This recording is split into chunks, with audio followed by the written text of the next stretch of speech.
Hello again, everyone. It's Jerry. Let it fly on Fridays. Jerry's Old Guy Review. What the hell? We're in a different room again. I've been enjoying my outside Let It Fly on Fridays, and it is pouring rain. I think you can see it. Pouring. I am not able to enjoy my evening on the deck. So, different room. I'm going to do my chores while we talk. Because, oh, there it is. It's Friday. I'm in a good mood. It's been another great week of work. Mended. And I figured as I do my chores and talk, I don't have a lot of new news of any kind. There wasn't anything that blew my skirts up or I decided I just had to have. And I have 2 kits that I need to get to anyways. But because of all this rain, makes my workshop really humid. And the MST right now, I'm doing a lot of painting and detailing that I wanted to get done.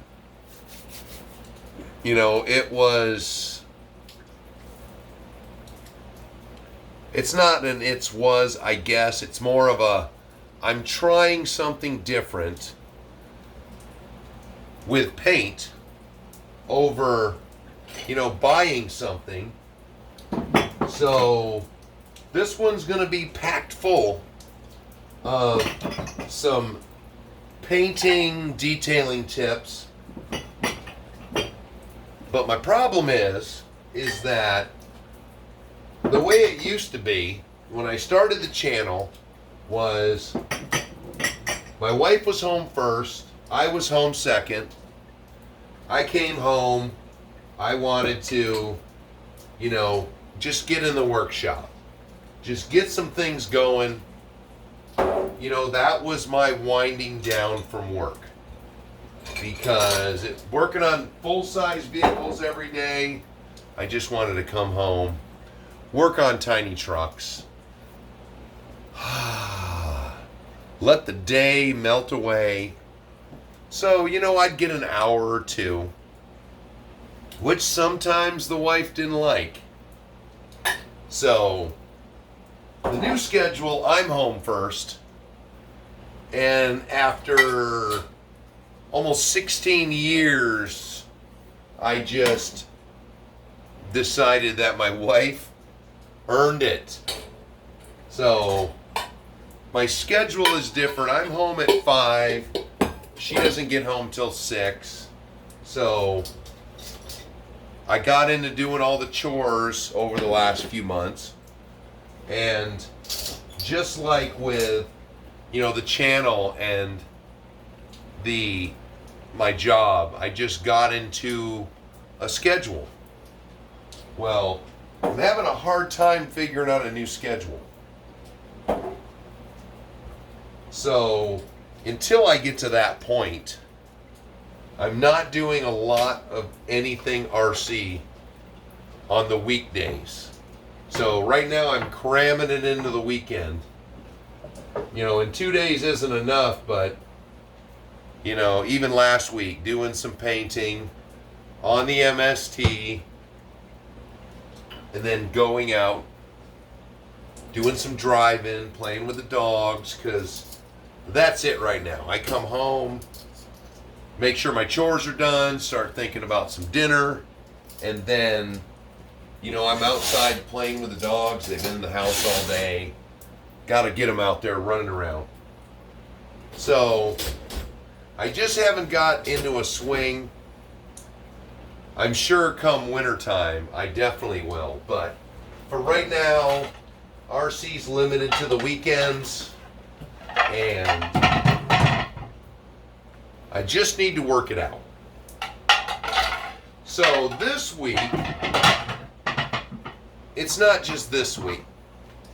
You know, I've got a lot of new commenters. And, you know, I got a few videos to go check out. So, you know, they miss things I've said in the past. So I figured, good time, you know, spending a little time with the buds. Let it fly. We're going to discuss my opinions on some things. So it's kind of like a freestyle. We're just going to, you know, because everybody has their own views, their own opinions on RC electronics and companies. And, you know, that is fine. Because that's what keeps our hobby going. It keeps the innovation. It keeps people interested. But there's been so much where a person's asking, say another channel, they're asking about radio gear and, you know, this, that, and the other thing. What do you suggest? Well, I'm sorry. I have had top of the line and I've had bottom of the barrel. And you know what? They're RC. As long as I'm outside doing something and enjoying my RC vehicle, I cannot say, even some of my WPLs, I think those are called, those little China trucks, you know, I bought a couple by mistake thinking they were, you know, bigger than they were. But you know what? If I just want to go out and bounce a little cheap truck around, burn a little battery through it, you know, it's a little cheap truck. You know, I got it. It's cheap. It works. You know, it's bouncy. It does some. But the joy for me is to get out with it and to enjoy it and to, you know, see what it can do. Put it through its paces. But I'm not going to go climb a mountain with it. I'm going to go putz it around the backyard. See what kind of, if it makes it over a little hill, I'll try a bigger hill next time. So, you know, when I have viewers who are asking me about, you know, radio systems and this, that, and the other thing, I'm going to tell you right now, I would rather have 10 $40 Spectrum radios, which is a radio and a receiver, than I would one 400 and sometimes higher than that, one radio. And then the guys say, but you can link all those 9 other kits to this truck. Yeah, after I buy 9 other receivers, which are way more expensive than that radio and receiver that I just bought from Spectrum was. That's just simple math to me. I have radios. For example, I have a Futaba. It was $100 and something when I bought it back in 1998. It's an AM radio. It's a stick. It still works. Sure, it needs an antenna. But it was for a semi, and I bought the additional antenna kit, so it would still work in something. I have an original Traxxas Emax with the original AM crystal radio. The radio still works. I didn't put a new one in it. I upgraded all the electronics in it. Speed control, motors, and the waterproof servos. I still enjoy that truck with an AM radio. My original SCX-10 that you've seen in videos is running the original, well, it's not original, but it's an Airtronics AM radio. Still works. Why replace it? I have so many people that I hear complain about killing radios. Well, how the hell did you kill your radio? My original Traxxas Emax, the receiver once lived in a balloon.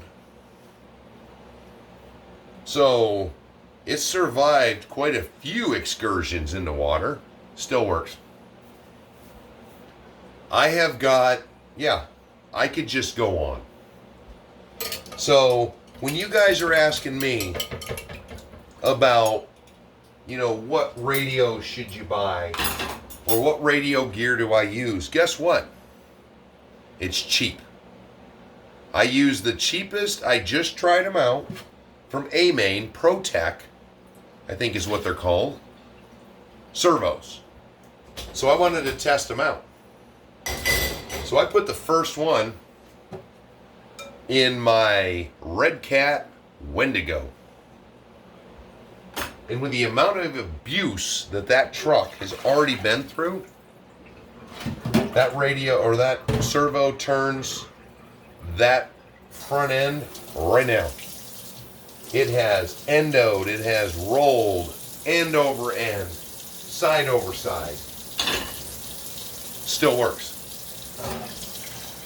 So generally my view has been,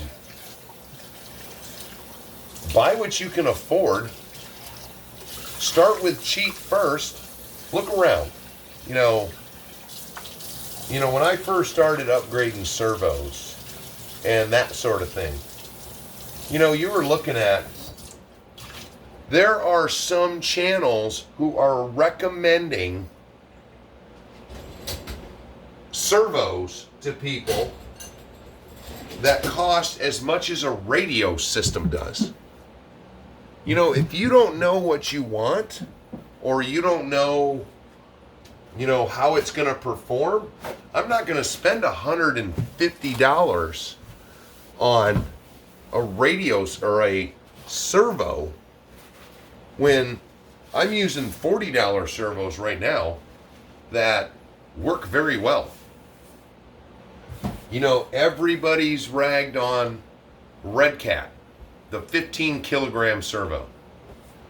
Strangely, everybody loves the 20 kilogram, same exact servo from the same company that people are buying off of Amazon. Same company, same cheap servo for $20, and everybody loves it. So, for everybody who's asked me about radio gear and radio systems, start with a name brand that makes a cheap version. I owned Tactic Systems for years. Oh, most channels say, ready to run gear. That's just crap. Well, I think telling people to go out and buy this I don't even know. I went out and bought the DX5 just because I wanted a 5-channel radio. It was pretty good reviews, plus I had a receiver already.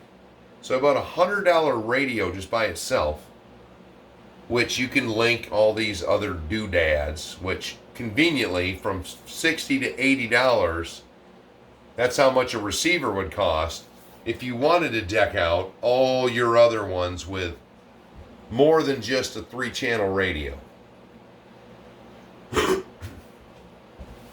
So, once again, it's about what you can afford, what you're doing with it. I mean, if you're building the most expensive custom vehicle you ever could think of, you might want a good radio to control it. But meanwhile, with my crawlers and my tanks and my semis, I have never had just one run away. I've never had a radio just die. So either I am the luckiest SOB on earth, or some people's opinions of cheap radios may be a bit off. And that gets back, we can move off of radios to speed controls. I have the joy of having been already well in to the RC world when electronic speed controls came out.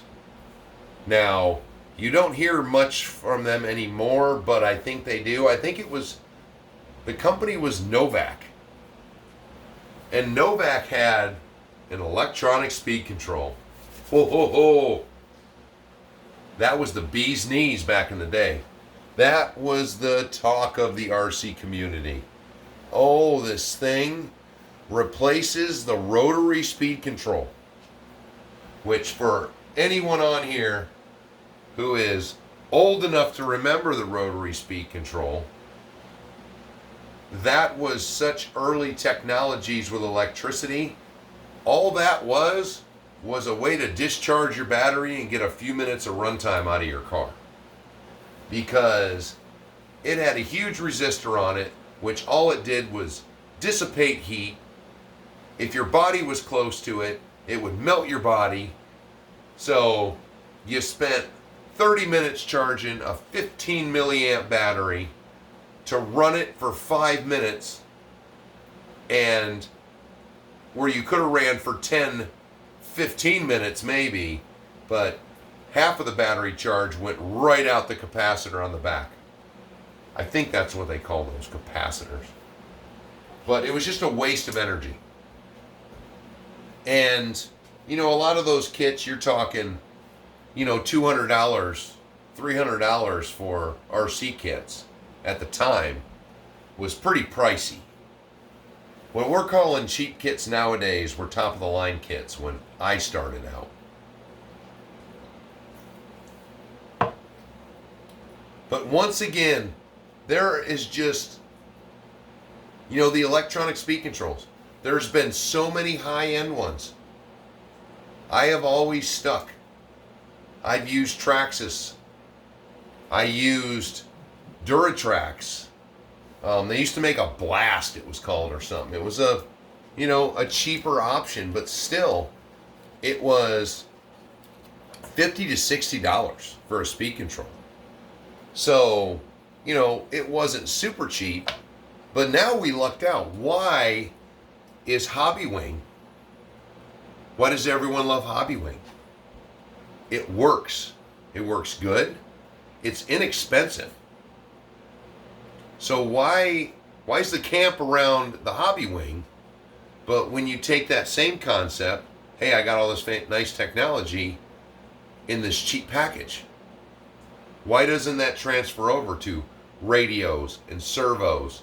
Why is everyone, it's got to be this, it's got to be that. I'll tell you what, those stupid little servos in the friggin' the Axial Gladiator SCX-10-3, those are useless. I have used the Dig no more than 2 times, and it was just, okay, still works.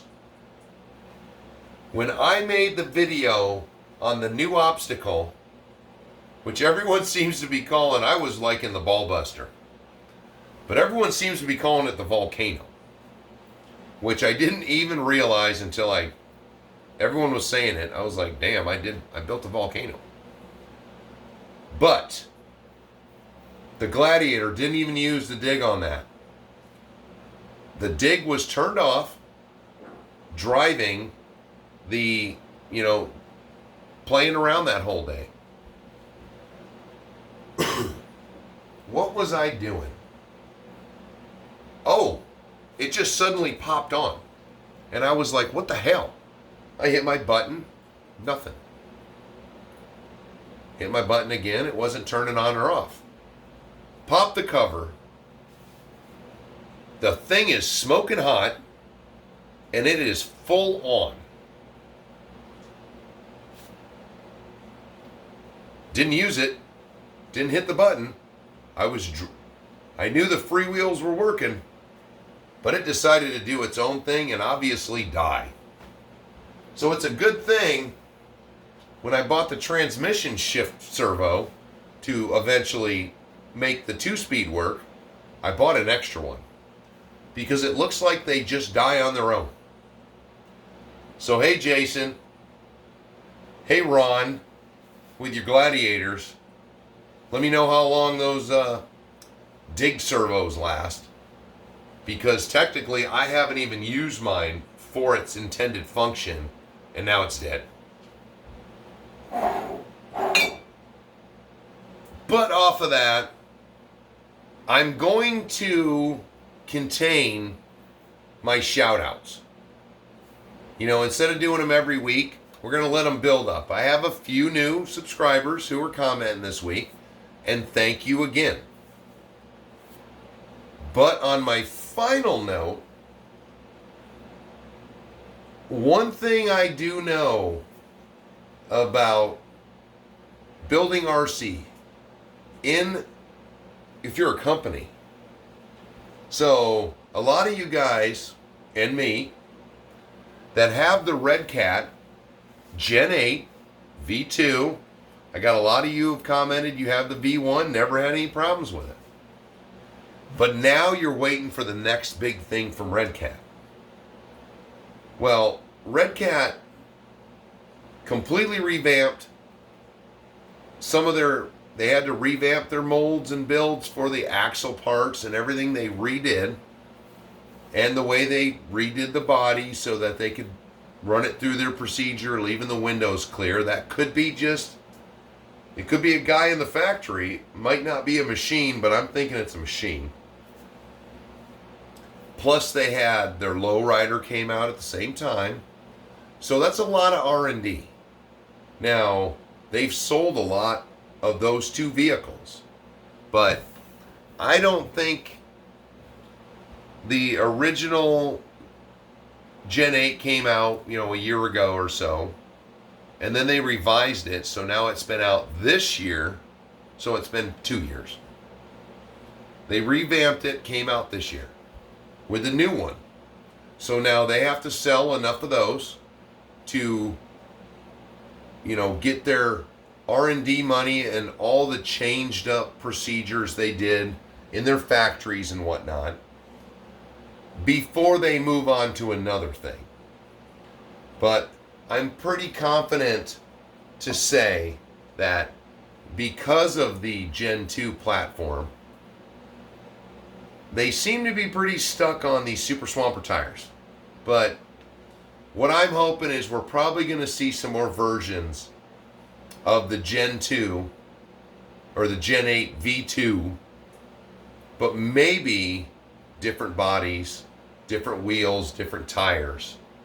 So, they can throw a little bit of new out, but they can keep rolling along so they can recoup their money that they already spent with R&D and then changing things up. So some new stuff. And now, so maybe a year or two, look at the SCX-10. Axial had, that truck was out for years. And years. Different bodies, different wheelbases, just the same truck. Now, Red Cat kind of screwed themselves because theirs has all adjustable wheelbase. You don't have to buy any new parts. So you can start throwing different bodies. And like mine, I threw different tires on it already. And I really need to do a little bit of a video with the JD Concepts landmines. Now, there's really no change in the top heaviness of the Gen 8, but, I guess you could just buy a ton of metal, put it in the axles, weigh the wheels down, which I've already weighed the wheels down, and maybe, but, that truck is almost performs just like a real truck. I mean, it's top heavy. You go climbing up steep cliffs, it's gonna flip over. But there's my covered bases: electronics, radios, servos, speed controls. Don't listen to a lot of the people that are just trying to direct you toward their sponsors, or, go spend big money. You can have just as much fun with inexpensive equipment. It won't break the bank. And if you buy a $20 servo and it burns up, you're out $20. Crap. Most people nowadays spend more than that for, a cup of coffee for a couple days. Sometimes you have to experiment, but I'm sure you'd be a lot madder if you spent $60 on a servo and say somebody at the factory that day was having a bad day and he put the case together and he left a seal out of it. So maybe you just went through a puddle with your $80 servo and now it burns up. I would rather err on the side of inexpensiveness or buy inexpensive. Because I'll tell you, I want to go out and drive my cars. Some of these radios, dear Lord, if I just want to adjust the dual rate a little bit for my steering, beep beep beep beep beep beep beep beep beep beep, scrolling. On my cheap radio, I just go, I turn it down. I'm done. I'm back to driving. So, sorry if that hurts anybody's feelings, but that's just the way I feel. I would have been doing this for so long. As a prime example, the MST, $359 kit. I bought the truck. I bought a cheap radio system. I bought a Hobby Wing speed control and a receipt and a servo, and shipped it here less than $500. So now I got lots of wiggle room. If this truck, which I'm building as an expedition vehicle instead of a crawler, if this truck turns out to be dynamite, I got a lot of extra room to work with. I got the whole truck ready to go, $500. Bought all the gear for it. So, just a little bit of a ranty night. I got most of my chores. I got to put some dishes away. Mama's still not home, but I am going to start cooking dinner. So once again, everyone, thank you for coming by, hanging out in the kitchen. Of course, now the rain stopped. So maybe I can go sit on the porch after all. So hopefully, maybe I'll have a step 2 this weekend on the MST. Because, to be perfectly honest, I'm doing it different, so I think I should show all the painted pieces before they go together. So I am going to get after that first thing tomorrow. Hopefully it's supposed to rain all weekend. So once again, everyone, sorry it's long, sorry it's ranty, but I will talk to you on the next one.